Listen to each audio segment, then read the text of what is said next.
सुधारणा काही नाहीये. 1.5 महिन्यापूर्वीच व्याख्या दिलेली, तीच व्याख्या आतापर्यंत चालली. फक्त वेळ काढून न्यायचा आणि मराठा समाजाला वेड्यात काढायचे.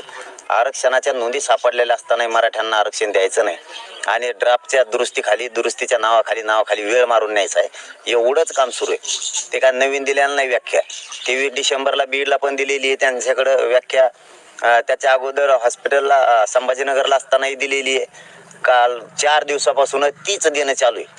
फक्त आपण ज्या 4 ओळी दिल्या, त्या 3 ओळी दिल्या, त्या 3 ओळीतल्या अर्ध्या ओळी घ्यायच्या आणि अर्ध्या सोडून द्यायच्या, ही प्रकार सुरू आहे. त्यामुळे आपण सांगतो तुम्ही ते पूर्ण घ्या आणि त्याला ते दुरुस्ती नाव देतात आणि मागे जातात आणि वेळ मारून नेतात. बाकी काही नाहीये.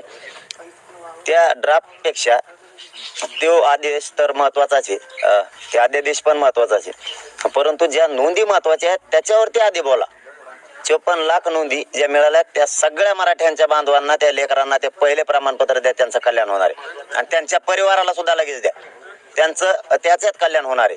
आणि मग सगळ्या सोयऱ्यांचा जो ड्राफ्ट आहे दुरुस्तीच्या नावाखाली वेळ मारून चाललाय, तो नंतर अध्यादेश काढा. तुम्ही अगोदर उलट चालवलं इकडं सगळं. त्यामुळं नोंदी महत्वाच्या आहेत. नोंदी सापडीनं सुद्धा आणखीन महत्वाच्या आहेत. समितीनं सुद्धा आणखीन काम करणं महत्वाचं आहे.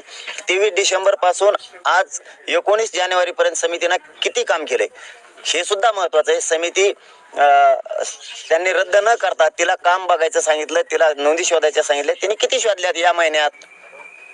मग आता पहिल्या 54 लाख येतात, आता किती झाल्यात? का 54 लाखच आहेत? समितीनं काहीच नाही केलं महिन्यात. समिती कायमस्वरूपी सुरू ठेवून त्या नोंदी तर शोधात, पण 54 लाखला आधी द्या.